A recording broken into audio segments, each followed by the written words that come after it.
नमस्कार. मी सुभाष माधवराव शेळके, मूळ धामोरी बुद्रुक, तालुका गंगापूर, जिल्हा औरंगाबाद येथील असून सध्या औरंगाबाद शहरात स्थायिक आहे. बालपणाचं शिक्षण आणि म्हणजे शालेय शिक्षण ज्याला म्हणता येईल ते संबंध पहिली ते 6वी असं हे ग्रामीण भागातील शाळेत गेलं. त्या काळी म्हणजे साधारण 72चा दुष्काळ होता आणि गंगापूर तालुक्यामध्ये तर तसं फारच म्हणजे सगळ्या गोष्टी भीषण अभाव होत्या. शिक्षणासाठी आम्हाला शेजारच्या गावात जावं लागायचं, कारण आमच्या गावात 4थीपर्यंत शाळा होती. गाव तसं चांगलं, सगळ्या बाजूनी नदीनं वेढलेलं, चारी रस्त्याला झाडीच झाडी घनदाट आणि मातीचे रस्ते अर्थातच त्या काळी. तर ते गावाकडचं जे काही आपण चित्र नेहमी एखाद्या पेंटिंगमध्ये किंवा कथेमध्ये रंगवतो, लिहितो, साकारतो, तसं ते प्रत्यक्ष अनुभव आम्ही घेतलेला आहे. आणि तो काळ बालपणीचा त्यातल्या त्यात तो अतिशय म्हणजे अविस्मरणीय ज्याला म्हणता येईल. शाळा शेजारचं एक आमचं टेंभापूर म्हणून गाव आहे.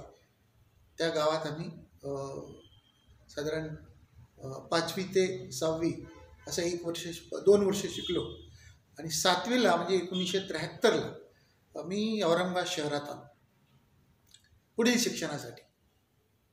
तर मग शाळेत शिक्षण झालं, महाविद्यालयीन झालं, नोकरी केली, व्यवसाय, असा हा शहरातील माझा संक्षिप्त टप्पा.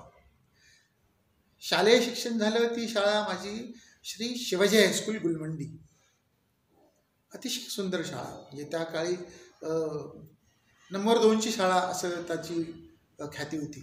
नंबर 1 सरस्वती भुवन विद्यालय आणि नंबर 2 शिवाजी हायस्कूल. शिवाजी हायस्कूलचे सर्व शिक्षक आणि मुख्याध्यापक भोसले सर होते. मुदन्या भोसले, डॉक्टर मुरलीधर भोसले असं त्यांचं नाव. कंधारचे होते, अतिशय कडक शिस्तीचे. त्यामुळं त्या बालपणातच आम्हाला शिस्तीत कसं राहायचं हे मुख्याध्यापक आणि शिक्षक या 2 गुरुजनांनी अतिशय चांगलं आम्हाला शिकवलं. त्याच्या आजही काही धडे आम्ही आत्मसात करतो, आपण बघत असाल. पुढे 10वी तिथून झाली आणि देवगिरी कॉलेजमध्ये महाविद्यालयीन शिक्षण घेतलं. तिथून मी बॅचलर ऑफ कॉमर्स म्हणजे BCom झालो. ग्रामीण भागातून येऊन इथे काहीतरी करणं हेच पहिलं आव्हान मी स्वतःला दिलं होतं, की मी गावातलं जे काही आहे, जे आहोत त्याच्यापेक्षा वर काहीतरी जायचं असेल तर तुम्हाला घरही सोडावं लागतं, मग गाव सोडावं लागतं, शहर सोडावं लागतं कदाचित, आणि दुसऱ्या कुठल्या तरी परदेशात जावं लागतं. असा तो उन्नतीचा टप्पा आणि परिवर्तनाची जी काही एक प्रवास असतो, या पद्धतीनं जणू सगळं घडलंय असं मला आज जाणवतं. शिक्षणाच्या सोबतच मी नोकरी पण केली. म्हणजे अर्थार्जनाची उपजीविकेसाठी अर्थार्जनाची गरज असल्यामुळे सकाळी कॉलेज आणि दुपारी नोकरी असा हा माझा रोजचा दिनक्रम साधारण 1978 पासून तर ते 83पर्यंत चालला. 83ला माझं लग्न झालं. म्हणजे ज्या दिवशी 21 मे 1983ला माझं लग्न झालं, त्याच दिवशी आत्ता जो आपलं क्रांती चौकातील छत्रपती शिवाजी महाराजांचा पुतळा पुनर्स्थापित होतोय, तो पुतळा मूळतः त्याच दिवशी स्थापन झालेला आहे. तो इकडचा पुतळ्याचा मुहूर्त. आणि त्याच दिवशी देवगिरी कॉलेजच्या माझ्या BComचा रिझल्ट पण आला होता. BCom पास झालो. एज्युकेशनला तिथं माझं म्हणजे पूर्णविराम लागला आणि जी नोकरी मी करत होतो तीच नोकरी मी पुढे कंटिन्यू केली. साधारण शासकीय औद्योगिक नोकरी जर म्हटलं तर त्या काळी सिटी बसनी जाणे किंवा सायकलने जाणे किंवा अशाच प्रकारचे सगळे असायचे. म्हणजे स्वतःचं वाहन जे असायचं ते केवळ इंजिनियर, मॅनेजर अशा सगळ्या व्यक्तींकडे. त्या काळची जी काही एक आर्थिक परिस्थिती होती आणि सर्वसाधारण शहराचं सुद्धा असं काही फार मोठं हे नव्हतं, ज्याला आपण इलीट क्लास म्हणता येईल. साधारणतः शहरात ती असेल, पण सुरुवात ग्रामीण भागातून येऊन इथपर्यंत पोचणं हे सुद्धा एक ईश्वराने दिलेली संधी आहे. आणि त्या संधीचं सोनं करायचं असं मी ठरवलं होतं. 12 घंटेची साधारण माझी ड्युटी व्हायची. 8 घंटे कंपनी आणि पुढे मागे जायला 1-2 घंटे. अशा पद्धतीनं तो साधारण 1979 ते साधारण 1994पर्यंत मी नोकरी केली. पहिली नोकरी केली ती Trident metal profiles private limited. इथे मी स्टोअर कीपर होतो. साधारण 79 ते 83पर्यंत. लग्न झालं आणि घरात लक्ष्मी आल्यानंतर जसं म्हणतो आपण की लक्ष्मीच्या पावलांनी उन्नती येत असते, प्रगती होत असते, समृद्धी येत असते, असं मला लगेच एक चांगली वाढीव पगाराची नोकरी भेटली. ते म्हणजे एलोरा स्टील्स लिमिटेडमध्ये मी परचेसमध्ये लागलो, परचेस असिस्टंट म्हणून. तिथे साधारण 83ला ज्यावेळेस मी ती नोकरी जॉईन केली तर माझ्याकडे साधारण लोकलचे जे काही सगळे परचेस असायचं त्याची जबाबदारी माझी होती. वेगवेगळे जे काही आयटम मेंटेनन्सचे असतील, इलेक्ट्रिकलचे, मेकॅनिकल मेंटेनन्स, मशिनरीज, काही साहित्य, काही असे सगळे वेगवेगळे जे लोकली अवेलेबल आहेत. त्या नोकरीमध्ये मला साधारण असं काही फार रमल्यासारखं वाटलं नाही. कारण औद्योगिक क्षेत्रामध्ये ज्या काही त्यांच्या मर्यादा असतील पगार देण्याला किंवा उत्पन्नाला, त्या मला कुठेतरी असं वाटलं की हे कमी पडतं आहे आपलं. आणि आपल्यामध्ये अजून खूप काही टॅलेंट आहे, आपण ते करू शकतो. आपण नक्कीच याच्यापेक्षा जास्त काम करू शकतो आणि अधिकचं पैसा कमवू शकतो. पण नोकरी सोडून नव्हे, कारण ती सुरुवात होती, तर नोकरीसह एका असं म्हणता येईल की पॅरलल की नोकरी करायची आणि पार्ट टाईम व्यवसाय करायचा, असं काहीतरी डोक्यात आलं. आणि व्यवसाय सुरू केला होता मी इन्शुरन्सचा. इन्शुरन्स म्हटलं की आपल्या डोळ्यासमोर पहिलं LICच येतं, life insurance corporation, general insurance corporation, postal savings. त्याकडे म्युच्युअल फंड वगैरे तर नव्हतं, पण या 3 सेव्हिंगच्या क्षेत्रामध्ये मी काम केलेलं आहे. आणि मला सांगताना मला खूप आनंद वाटेल की साधारण ₹5 म्हणजे ₹4.80 कमिशनसाठी, म्हणजे जी थर्ड पार्टी इन्शुरन्सची पॉलिसी असायची ती ₹50ची असायची आणि त्याच्यावरती 5% कमिशन साधारण ₹4.80 वगैरे भेटायचं.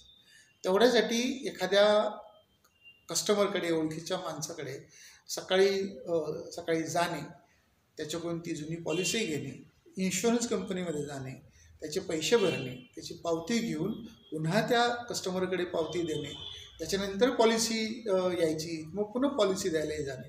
म्हणजे त्या ₹4.80साठी त्या व्यक्तीकडे माझ्या 3 चक्रा व्हायच्या. आणि इन्शुरन्स कंपनीमध्ये सुद्धा जवळपास नेहमीच म्हणजे कामात काम तर सगळंच चालेल. तर अशा ह्या गोष्टीवरून सुरुवात केल्यानंतर तो माझा व्यवसाय जनरल इन्शुरन्सचा जो आहे तो ₹2 कोटी मी प्रीमियम आणायला म्हणजे तिथपर्यंत पोहोचलो होतो. आणि माझं टोटल जे काही इन्कम होतं त्या इन्कमवरती मी माझ्या धाकट्या बहिणीचं लग्न केलं. असं सगळं हा ठरवलेला विषय असतो की आपण ज्यावेळेस काही ठरवतो आणि आपल्याला जी गरज असते, सगळ्यात महत्त्वाची मी आपल्याला सांगेल की जोपर्यंत तुमच्या गरजा तुम्हाला लक्षात येणार नाही आणि जोपर्यंत तुम्ही काही तुमचं स्वप्न बघणार नाही की मला गावाकडून आलो तर इथं काहीतरी बंगलाच घ्यायचा आहे, मोठी गाडी घ्यायची आहे, मोठ्या आकाराचं एखादं चांगलं स्वतःचं ऑफिस घ्यायचं आहे आणि माझ्याकडे 1000 माणसं काम करतील असं मला एखादा चांगला व्यवसाय करायचा आहे, तर तो केवळ अशी जी स्वप्न आपण ज्यावेळेस बघतो तर तो केवळ पैशासाठी बघत नाही, पण उन्नतीसाठी बघतो, समृद्धीसाठी बघतो की मला इथून पुढं काही म्हणजे जन्माला जर मी आलो आहे तर मला काहीतरी करून दाखवावं लागेल. नुसतंच आपल्याला सकाळी 8:30 ते संध्याकाळी 5:30 अशी फॅक्टरीची ड्युटी किंवा 10 ते 5 एखाद्या ऑफिसचं काम करणं आणि घरी TV आणि कुटुंब एवढेपुरतं स्वतःला कधीही माणसाने मर्यादित ठेवू नये. तुम्हाला तुमच्या घराला देणं असतं, समाजाचंही ऋण असतं. तर तुमच्याकडनं कुटुंबाची तर उन्नती झालीच पाहिजे, त्याच्यासाठी तुमच्याकडे योजना असायलाच पाहिजे. त्याचबरोबर तुम्हाला समाजासाठी सुद्धा काहीतरी द्यावं लागेल, कारण त्या समाजाने तुम्हाला भरपूर दिलेलं असतं. जो ₹4.80 कमिशन देणारा जो कस्टमर आहे तो समाजाने दिलेला आहे मला, तो काही घरून आलेला नाही आहे. तर त्याचंही ऋण मला फेडायचं असतं. असे एक अगदी छोटं उदाहरण हे दिलं तर समाजामध्ये बऱ्याच गोष्टीच आपल्याला देणं, हे जे ऋण असतं देण्याचं, ते फेडावं लागतं. त्यासाठी करणं काय की मी समजा जे काही सोसलं आहे, जे काही भोगलं आहे असं आपण म्हणतो, तो उद्या माझ्या समाजाने ते उपभोगावं, माझ्या खालच्या सगळ्या समाज बांधवांनी ते उपभोगावं. कुणाला तरी शिवाजी व्हावं लागेल असं आपण ज्यावेळेस बोलतो, तर शिवाजी मी स्वतःच व्हायला हवं. मी लढायचे आणि मी जिंकायचे, ते स्वतःसाठी नाही तर समाजासाठी. हे गृहीतक आपल्या डोक्यामध्ये नेहमी असलं पाहिजे. असा हा प्रवास करता करता पुढे ज्यावेळेस, जसं मगाशी मी आपल्याशी बोललो की फुल टाईम नोकरी आणि पार्ट टाईम बिझनेस, तर तो नंतर नोकरी ही 1994ला मी सोडून दिली, राजीनामा दिला आणि फुल टाईम अभिषेक ॲडव्हर्टायझर्सच्या नावाने मी तो व्यवसाय सुरू केला. 1994 पैठणीतलं ऑफिस घेतलं भाड्याचं आणि साधारण 1998ला औरंगपुऱ्यामध्ये याच व्यवसायाच्या उन्नतीवरती स्वतःचं ऑफिस घेतलं. आणि मला सांगताना तुम्हाला आनंद वाटेल, त्या काळी जे 1998ला स्वतःचं ऑफिस घेऊन व्यवसाय थाटणारी औरंगाबादची एकमेव एजन्सी होती, ती म्हणजे अभिषेक ॲडव्हर्टायझर्स. या सगळ्या पुण्याईला, या सगळ्या प्रगतीला ईश्वराची तर म्हणजे शक्ती भेटलीच, ईश्वराचे आशीर्वाद भेटलेच, पण शहरातील सगळे मान्यवर कस्टमर, मान्यवर माझे मार्गदर्शक, शाळेपासून कॉलेजपर्यंत, कॉलेजपासून नोकरीपर्यंत, नोकरीपासून पुन्हा आपल्या मी जिथं राहतो त्या निवासापर्यंत, अशा संबंध समाज बांधवांचं त्या पाठीमागं पाठबळ आहे. एक एक टप्पा आयुष्याचा असा पुढे जात जात आज 2021पर्यंत 22ला आज आपण भेटतो एकमेकाला. हा फार मोठा ग्राफ आहे, हा फार मोठा टप्पा आहे.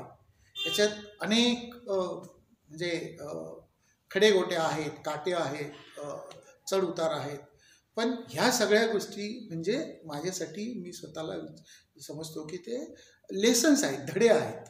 ते खडे नाही, ते धडे आहेत आणि ते वेचायचे, बाजूला सारायचं आणि पुढे चालायचं. आपण जसं म्हणतो की संकट कधीतरी संपतात पण हिंमत मात्र पूर्ण उरते. याच प्रेरणेने मी आजही वाटचाल करत आहे. आजही या सगळ्या या गोष्टीतून आपण ज्यावेळेस एक एक टप्पा पुढे जातो, तर व्यवसायाच्या टप्प्यातून हे जसं मी मगाशी आपल्याला बोललो की स्वतःच्या वास्तूत जाणारी एक मराठी ॲडव्हर्टायझिंग एजन्सी या शहरानं बघितली आणि माझं त्या सगळ्या चढत्या आलेखाचा जो काही कारण असेल तो म्हणजे माझ्यात ईश्वराने दिलेली देण, ती म्हणजे लिहिण्याची कला. मी देवगिरी कॉलेजला असताना साधारण काही कविता करायचो, कॉलेजच्या वॉलवरती शोकेसमध्ये लागलेल्या आहेत आणि त्या असं काही फार हे नाही, पण थोड्या बहुत ज्याला अक्षराची जुळवाजुळव ज्याला म्हणता येईल. कारण कवी किंवा साहित्यिक किंवा कलाकार हे माणसं ज्या आहेत ना, ज्या माणसाला दुःखाची किनार असते की एक कुठेतरी मनामध्ये सल असते, तोच माणूस हे कलाकार होऊ शकतो किंवा अशा पद्धतीनं पुढे जायचे तो हिंमत करू शकतो असं मला वाटतं.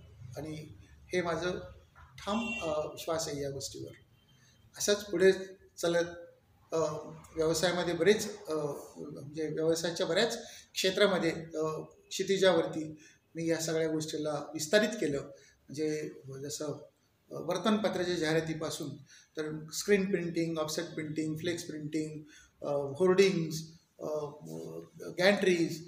औरंगाबाद शहरात पहिल्यांदा अकोला प्रवासी वाहतूक संस्थेच्या वतीनं महानगरपालिकेने जी काही बस सेवा सुरू केली, ते सगळ्या बसेस आणि बस शेल्टरचं कॉन्ट्रॅक्ट आणि त्याचे राईट्स आम्हाला भेटले होते. तोही एक उज्ज्वल काळ त्याला म्हणता येईल. देवगिरी बँकेच्या सहकार्यानं शहरातील संबंध गॅन्ट्रीचं कॉन्ट्रॅक्ट मला भेटलं होतं. आता ह्या सगळ्या आउटडोअर मीडियामध्ये जे लागणारी वस्तू आहे ती म्हणजे फ्लेक्स. तर फ्लेक्सचं एक वेगळं आम्ही स्वतंत्र युनिट स्थापन केलं. पिक्सेल ग्राफिकचं आम्ही केलं होतं. असे सगळे हळूहळू म्हणजे जिथे काय म्हणता येईल, माझी पहिली जाहिरात आपण ज्यावेळेस उल्लेख करायला वाटतो की 50 रुपयाची होती. ज्या अभिषेक ॲडव्हर्टायझिंग ज्यावेळेस मी सुरू केलं 25 जून 1983ला, तर पहिली जाहिरात माझी होती ती श्यामदास टायपरायटिंग इन्स्टिट्यूटची क्लासिफाईड जाहिरात. फक्त 50 रुपयाची जाहिरात होती. आणि आता तसा बघितला तर करोड्स ऑफ रुपीजमध्ये तो पुढे गेलेला फोल्ड आहे. अनेक व्हर्टिकलमध्ये काम करतो.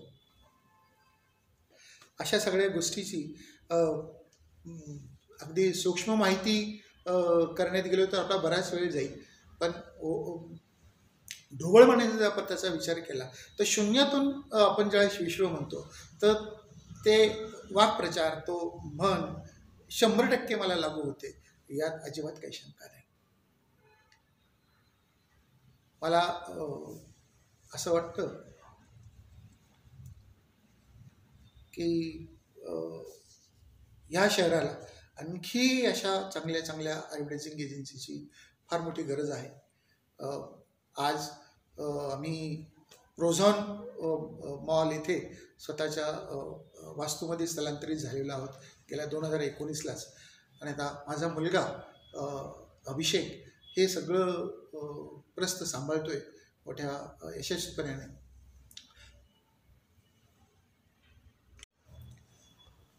का असा मी अतिशय छान हा विषय भोसले सरांनी दिला. ह्या 3 शब्दामध्ये खरं बघितलं तर माणसाचं आत्मचिंतन करून जे काही त्या माणसाच्या यशामागचं कारण आहे ते येऊन जातं. कमी शब्दात जास्त त्याचा अर्थ सांगणं, कमी शब्दात एखाद्या मोठ्या गोष्टीला आव्हान देणं आणि कमी शब्दामध्ये 2 शब्दामध्ये एका शब्दामध्ये माणसाचं पूर्ण आयुष्य दडून बसणं, ही जाहिरातीसाठी लागणारी खरी कला आहे. जाहिरात ज्यावेळेस लिहायची त्यावेळेस शब्दाला मर्यादा असते, जागेला मर्यादा असते. ह्या सगळ्या गोष्टीचं भान ठेवून ती आपल्याला क्रिएट करावी लागते. आणि ती कॉपीराईट ज्याला आपण जाहिरातीचा मजकूर म्हणता येईल, ह्याचं म्हणजे ज्यावेळेस मी पूर्ण वेळ 1994ला व्यवसाय हा सुरू केला, पूर्ण वेळ व्यवसाय, तर त्यावेळेस अभिषेकची जर USP काही असेल, युनिक सेलिंग पॉईंट जर काही असेल तर तो म्हणजे अत्यंत चांगली कॉपी, परिणामकारक कॉपी. जाहिरात वाचल्याबरोबर माणसांनी म्हणजे ग्राहकांनी फोन केलाच पाहिजे, हा माझा अट्टाहास असायचा. ज्यावेळेस मी माझ्या टीमसोबत डिझायनिंग करायला, जाहिरात कॅम्पेन डिझाईन करायला बसायचो, तो पहिला आग्रह तो की ही कॉपी तर मी स्वतःच लिहित होतो. कॉपी चांगली लिहिणे आणि लिहिलेल्या कॉपीला चांगल्या पद्धतीनं प्लेस करणे, लेआउट करणे, त्याला अनुषंगून एखादं मॉडेल असेल, फोटोग्राफ असेल, एखादं व्हिज्युअल असेल, त्याचं बॅकग्राऊंड असेल, कलर स्कीम असेल, या सगळ्या गोष्टींना त्याला अलंकृत करणे. काही कालांतराने मला आठवतं की 2004ची गोष्ट आहे. एका बिल्डर प्राईड ग्रुपचं पहिला प्रोजेक्ट होता सत्यम थिएटरचं पाडल्यानंतर इथे, की त्यांना मी क्वार्टर पिचची जाहिरात तयार करून बजेट दिलं, सगळं झालं आणि सांगितलं की ही आपल्याला या पोझिशनला द्यायची. तर ते म्हणे असं का? म्हटलं आपल्याला रिस्पॉन्स येईल. किती रिस्पॉन्स येईल? तर म्हटलं 200 कॉल. आश्चर्यचकित झाले की हा माणूस एकदम 200 कॉलच कसं गॅरंटेड सांगू शकतो. तो म्हणे पक्का, 100% लिहून दिलं. म्हटलं हे 200 कॉल तुम्हाला होते येतील. आणि मित्र हो, तुम्हाला सांगताना अभिमान वाटेल की 198 कॉल त्या दिवशी आलेले होते. त्याची रजिस्टरमध्ये नोंद आजही त्यांच्याकडे आहे. आणि दुसऱ्या दिवशी जाऊन मी स्वतः त्यांच्याशी हे ज्यावेळेस चर्चा केली तर कस्टमर अक्षरशः भारावून गेलेला होता. आजही त्यांचं काम आम्ही करतो. हे ह्या गोष्टीतच आज सगळं काय म्हणता येईल गुपित आलेलं आहे. का असा मी, ह्या प्रश्नाची खरी उकल आता आपण एक एक करून जरी बघितली तर मूळ येतं की माझं नाव. जाहिरातीमध्ये कॉपीरायटिंग कॉपी चांगला लिहितो आणि म्हणून तो यशस्वी आहे, त्याचं कारण आहे माझं नाव. सुभाष, ज्याची भाषा चांगली आहे, ज्याची वाणी चांगली आहे, ज्याचं वक्तव्य चांगलं आहे, ज्याचं लिखाण चांगलं आहे, ज्याचं वागणूक चांगली आहे, असा तो सुभाष. आता हे नाव आईवडील ठेवतात, मुलाचे पाय पाळण्यातच दिसतात आपण जे म्हणतो, पण यथार्थ खरं आहे. म्हणजे नाव सोनूबाई आणि हाती कथलाचा वाळा असं कधीही कुणाच्या आयुष्यात येऊ नये असं माझं मत आहे. नाव आईवडिलांनी ठेवले, पण त्या नावाला तुम्हाला सार्थक करण्यासाठी काहीतरी करावं लागेल, त्यानुसार वागावं लागेल, त्यानुसार तुम्हाला बोलावं लागेल, त्यानुसार तुम्हाला घडावं लागेल आणि घडवावं लागेल. घडणं हे स्वतःसाठी आहे आणि घडवावं लागेल हे जगासाठी, की तुमच्यासोबत तुमचे 4 मित्र असतील, तुमचे 4 सोयरे असतील, तुमचे 4 एम्प्लॉई असतील, त्यांना तुम्हाला घडवावं लागेल, तर खरं जीवनाचं आणि त्या नावाला सार्थ करता येतो, असं माझं मत आहे. अशा पद्धतीनं आपण ज्यावेळेस हे करतो तर या का असामीची उकल तुमच्या नावानी, तुमच्या शिस्तीनं, तुमच्या सवयीनं, तुमच्या दूरदृष्टीपणाने, ह्या सगळ्या गोष्टी तुम्हाला इंडिकेट करत असतात, सुचवत असतात. तुम्हाला फक्त ॲक्शन घ्यायची असते. ॲक्शन अशी घ्यायची की त्याच्या पुढचा म्हणजे बिफोर प्लॅनिंग तुम्ही त्याचा विचार करायचा की मी घेतलेला हा निर्णयाचा दूरगामी परिणाम कुठे कुठे होणार आहे, मी लिहिलेली कॉपी तिचा परिणाम कुठं होणार आहे, मी केलेला आर्टवर्क त्याचा परिणाम कुठे कुठे होणार आहे, मी दिलेलं जे काही आव्हान हे कुठपर्यंत पोहोचणार आहे, आणि म्हणजे कुणाच्या नुसतं ओठात नव्हे तर ते पोटात सुद्धा राहिलेलं गेलं पाहिजे. जाहिरात अशी असेल की कधी कधी ती फक्त ओठापुरतीच असते, वा वा खूप छान झाली, पण ती पोटात एवढीसाठी पाहिजे की तो माणूस वाचल्यानंतर त्याने ती वस्तू, ज्या वस्तूची जाहिरात आहे ती खरेदी केली पाहिजे, ती खरी सक्सेसफुल जाहिरात, असं माझं मत. हे असं करता करता आज 2022पर्यंत म्हणजे साधारण 35 वर्ष जवळपास माझ्या या व्यवसायाला होत आहे. 2018पासून साधारण हा सगळा पूर्ण व्यवसायाचा डोलारा माझे चिरंजीव अभिषेक यांना सोपवला आहे, आणि ते आज अत्यंत चांगल्या पद्धतीनं माझ्याच पावलावर पाऊल ठेवून इज फॉलोइंग माय फुटप्रिंट आणि पुढे जात आहे. माझा मध्यंतरीच्या काळात 2019ला मी जिज्ञासा पब्लिक स्कूलच्या नावानं एक शाळा पण सुरू केलेली आहे. साधारण शाळा सुरू करायला आणि कोरोना यायला ही एकच वेळ झाली, त्यामुळं त्या प्रकल्पाला थोडासा पुढं विराम लागलेला आहे, सेमिकॉलम लागलेला आहे, आणि या 2022ला पुन्हा जोमाने त्या शाळेच्या कामाला मी लागेल आणि अभिषेक बघेल. अशा पद्धतीनं हे सगळं माझं व्यवसाय आहे. माझी पत्नी सुमन ही शिक्षिका आहे, माझी मुलगी अमृता ती कमर्शियल आर्टिस्ट आहे, तिचंही इथेच औरंगाबादमध्येच सासर असल्याने रोज भेटतात. माझी स्नून जी स्नुषा विशाखा शेळके ही एक फॅशन मर्चंडायझिंगमध्ये काम केलेलं आहे आणि सध्याही ती पण व्यवसायाला अभिषेकला मदत करते. 2 नातू आहेत, युधान आणि आर्यवीर. असा सगळा हा संसार आणि जीवन अत्यंत यशस्वी आहे आणि त्याबद्दल मी खूप समाधानी आहे. धन्यवाद.